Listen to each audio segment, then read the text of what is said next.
ਅਗਲੀ ਖਬਰ ਦੇ ਵੱਲ ਵਧੀਏ। ਡੇਰਾ ਸਿਰਸਾ ਮੁਖੀ ਦੀ ਗੱਲ ਕਰੀਏ ਸ਼ਰਮਾ ਜੀ, ਆਨਲਾਈਨ ਸਤਸੰਗ ਦੇ ਵਿੱਚ ਦੱਸਦੇ ਕਈ ਸਿਆਸਤਦਾਨ ਜਿਹੜੇ ਆ ਉਹਨਾਂ ਨੇ ਨੱਕ ਰਗੜੇ ਆ ਡੇਰਾ ਸਿਰਸਾ ਮੁਖੀ ਦੇ ਸਾਹਮਣੇ। ਬਿਲਕੁਲ ਜੀ, ਇਹ ਆਨਲਾਈਨ ਸਤਸੰਗ ਤਾਂ ਨਹੀਂ ਗਾ, ਹੁਣ ਆਨਲਾਈਨ ਸਿਆਸੀ ਸਤਸੰਗ ਹੈ। ਸੋ ਡੇਰਾ ਸਿਰਸਾ ਮੁਖੀ ਗੁਰਮੀਤ ਸਿੰਘ ਰਾਮ ਰਹੀਮ ਇੱਕ ਅਜਿਹਾ ਡੇਰੇ ਨੂੰ ਚਲਾਉਂਦਾ ਜਿਹਦਾ ਰਾਜਨੀਤਿਕ ਵਿੰਗ ਵੀ ਹੈ।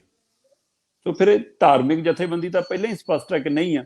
ਫਿਰ ਜਿਹੀ ਜਿਹੀਆਂ ਕਰਤੂਤਾਂ ਗੁਨਾਹਾਂ ਦੇ ਵਿੱਚ ਉਹ ਅੰਦਰ ਗਿਆ, ਚਾਹੇ ਉਹ ਬਲਾਤਕਾਰ ਦਾ ਮਾਮਲਾ, ਚਾਹੇ ਉਹ ਪੱਤਰਕਾਰ ਛਤਰਪਤੀ ਦੇ ਕਤਲ ਦਾ ਮਾਮਲਾ, ਸੋ ਉਹ ਸਾਰੇ ਪਹਿਲੂ ਵੀ ਉਹਦਾ ਇੱਕ ਮਤਲਬ ਕਿ ਫਿਰ ਜਿਹੀ ਜਿਹੀਆਂ ਫਿਲਮਾਂ, ਸੋ ਉਹ ਉਧਰ ਉਹ ਸਾਰਾ ਪਹਿਲੂ ਵੀ ਸਾਫ਼ ਕਰਦਾ ਕਿ ਡੇਰੇ ਦਾ ਰੋਲ ਕਿਹੋ ਜਾ ਰਿਹਾ। ਸੋ ਪਰ ਇੱਧਰ ਹੁਣ ਕਹਿੰਦੇ ਕਿ ਰਾਜਨੀਤਿਕ ਲੀਡਰਾਂ ਨੂੰ ਅਜਿਹੇ ਬਾਬੇ ਸੂਟ ਕਰਦੇ ਨੇ ਕਿ ਜਿਹਦੇ ਕਹੇ ਦੇ ਉੱਤੇ ਲੋਕ ਫਿਲਮ ਦੇਖਣ ਚਲੇ ਜਾਣ, ਤੇ ਚੰਡੀਗੜ੍ਹ ਦੇ ਮਾਲ ਦੇ ਵਿੱਚ ਫਿਲਮ ਦੇਖਣ ਲੱਗਿਆਂ ਵੀ ਜੁੱਤੀ ਤਾਰ ਕੇ ਕੁਰਸੀ ਦੇ ਬਜਾਏ ਭੁੰਜੇ ਬੈਠਣ ਕਿ ਨਹੀਂ ਜੀ ਸਾਡੇ ਬਾਬਾ ਜੀ ਦੀ ਫਿਲਮ ਆ। ਤੇ ਉਹਦੇ ਕਹਿੰਦੇ ਫਿਰ ਵੋਟਾਂ ਤੋਂ ਕਿਸੇ ਨੂੰ ਵੀ ਪਾ ਸਕਦੇ ਅਗਲੇ ਕਹਿੰਦੇ। ਇਹ ਵੱਖਰੀ ਗੱਲ ਆ ਕਿ ਬਾਬੇ ਦੀਆਂ ਵੋਟਾਂ ਵੀ ਕਈ ਵਾਰ ਪਾਰਟੀਆਂ ਨੂੰ ਜਿਤਾ ਨਹੀਂ ਸਕੀਆਂ, ਕਦੇ ਕੈਪਟਨ ਨੇ ਪਵਾ ਕੇ ਦੇਖ ਲਈਆਂ, ਕਦੇ ਅਕਾਲੀਆਂ ਬੀਜੇਪੀ ਨੇ ਪਵਾ ਕੇ ਦੇਖ ਲਈਆਂ, ਤਾਂ ਵੀ ਨਤੀਜੇ ਉਹਨਾਂ ਦੇ ਹੱਕ ਵਾਲੇ ਨਹੀਂ ਆਏ। ਸੋ ਇਸ ਲਈ ਵੋਟ ਹੁੰਦੀ ਆ, ਪਰ ਪਤਾ ਨਹੀਂ, ਪਰ ਫਿਰ ਵੀ ਲੋਕਾਂ ਨੂੰ ਭਰਮ ਭੁਲੇਖਾ ਰਹਿੰਦਾ। ਤੇ ਇਸ ਮੌਕੇ ਡੇਰਾ ਸਿਰਸਾ ਮੁਖੀ ਨੂੰ 40 ਦਿਨਾਂ ਲਈ ਕਹਿੰਦੇ ਕਿ ਭਾਜਪਾ ਦੇ ਰਹਿਮੋ ਕਰਮ ਨਾਲ ਪੈਰੋਲ ਮਿਲੀ ਆ, ਤੇ ਉਧਰ ਕਾਨੂੰਨ ਕਹਿੰਦਾ ਕਾਨੂੰਨ ਦੇ ਹਵਾਲੇ ਨਾਲ ਪੈਰੋਲ ਮਿਲੀ ਆ।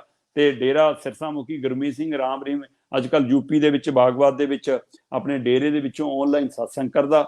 ਸਤਸੰਗ ਯੂਪੀ ਤੋਂ ਹੁੰਦਾ ਤੇ ਹਰਿਆਣੇ ਦੇ ਡੇਰਿਆਂ ਦੇ ਵਿੱਚ ਬੈਠੇ ਹੁੰਦੇ ਨੇ ਬੀਜੇਪੀ ਦੇ ਲੀਡਰ ਜੀ। ਕਰਨਾਲ ਜ਼ਿਲ੍ਹਾ ਮੁੱਖ ਮੰਤਰੀ ਖੱਟਰ ਦਾ ਇਲਾਕਾ, ਉਸ ਇਲਾਕੇ ਦਾ ਮੇਅਰ ਵੀ ਤੇ ਉੱਥੇ ਦਾ ਡਿਪਟੀ ਮੇਅਰ ਵੀ ਤੇ ਹੋਰ ਉਹਦੇ ਰਿਸ਼ਤੇਦਾਰ ਚੱਕਰ ਵੀ ਸਾਰੇ ਲਾਈਨ 'ਚ ਬੈਠ ਕੇ ਗੋਡੇ ਲਾ ਕੇ ਬਾਬਾ ਜੀ ਨੂੰ ਮੱਥਾ ਟੇਕਦੇ ਤੇ ਕਹਿੰਦੇ ਆ ਬਾਬਾ ਜੀ ਤੁਹਾਡਾ ਆਸ਼ੀਰਵਾਦ ਆ। ਤੇ ਹੁਣ ਤਾਂ ਡਿਪਟੀ ਸਪੀਕਰ ਚਲਾ ਗਿਆ, ਹਰਿਆਣੇ ਦਾ ਡਿਪਟੀ ਸਪੀਕਰ ਉਸ ਸਮਾਗਮ 'ਚ ਪਹੁੰਚ ਗਿਆ ਤੇ ਆਨਲਾਈਨ ਬੈਠਾ, ਕਹਿੰਦਾ ਜੀ ਮੈਂ ਤਾਂ ਬਹੁਤ ਪ੍ਰੇਮੀ ਆ ਜੀ ਤੁਹਾਡਾ, ਤੋਂ ਹਮੇਸ਼ਾ ਸਹਿਯੋਗ ਮਿਲਦਾ, ਮੈਨੂੰ ਆਸ਼ੀਰਵਾਦ ਮਿਲਦਾ। ਸੋ ਬੀਜੇਪੀ ਦੀ ਲੀਡਰਸ਼ਿਪ ਲਗਾਤਾਰ, ਕਿਉਂਕਿ ਇੱਕ ਤਾਂ ਉੱਥੇ ਜ਼ਿਮਨੀ ਚੋਣ, ਦੂਸਰਾ ਉੱਥੇ ਪੰਚਾਇਤ ਜਿਹੜੀਆਂ ਉਹਦੀਆਂ ਪੰਚਾਇਤ ਦੀਆਂ ਬਲਾਕ ਸੰਮਤੀ ਜ਼ਿਲ੍ਹਾ ਪ੍ਰੀਸ਼ਦ ਦੀਆਂ ਚੋਣਾਂ ਨੇ, ਉਹਨੂੰ ਲੈ ਕੇ ਉਮੀਦਵਾਰ ਤੇ ਉਹਨਾਂ ਦੇ ਲੀਡਰ ਤੇ ਉਹ ਸਾਰੇ ਇਹ ਨੱਕ ਰਗੜ ਰਹੇ ਨੇ ਕਿ ਬਾਬਾ ਜੀ ਸਾਨੂੰ ਵੋਟਾਂ ਪਵਾ ਦਿਓ।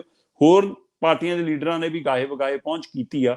ਸੋ ਪਰ ਇੱਧਰ ਆ ਸਿੱਧੇ ਬੀਜੇਪੀ ਨੇ ਤਾਂ ਇਹੀ ਕਹਿ ਲਿਆ ਕਿ ਸਤਸੰਗ ਇਹ ਸਾਡੇ ਲਈ ਆ, ਕਿਉਂਕਿ ਬਾਬਾ ਆਇਆ ਹੀ ਸਾਡੇ ਲਈ ਆ। ਸੋ ਇਸ ਲਈ ਇਹ ਆਨਲਾਈਨ ਡੇਰਾ ਸਿਰਸਾ ਮੁਖੀ ਗੁਰਮੀਤ ਸਿੰਘ ਰਾਮ ਰਹੀਮ ਦਾ ਸਤਸੰਗ ਨਹੀਂ, ਇਹ ਸਿਆਸੀ ਸਤਸੰਗ ਹੈ। ਪ੍ਰਵੀਨ ਜੀ, ਜਿਹੜੇ ਹਿਸਾਬ ਨਾਲ ਕੱਢਿਆ ਸੀ ਨਾ, ਉਦੋਂ ਹੀ ਪਤਾ ਲੱਗ ਗਿਆ ਸੀ ਵੀ ਜਿਹੜੀਆਂ ਚੋਣਾਂ ਹੋ ਰਹੀਆਂ ਨੇ ਆਮ ਪੰਚਾਇਤੀ ਚੋਣਾਂ ਦੇ ਲਈ ਤੇ ਇੱਕ ਆਦਮਪੁਰ ਜ਼ਿਮਨੀ ਚੋਣ ਦੇ ਲਈ, ਇਹਨੂੰ ਲਿਆਂਦਾ ਬਾਹਰ ਤਾਂ ਹੈ।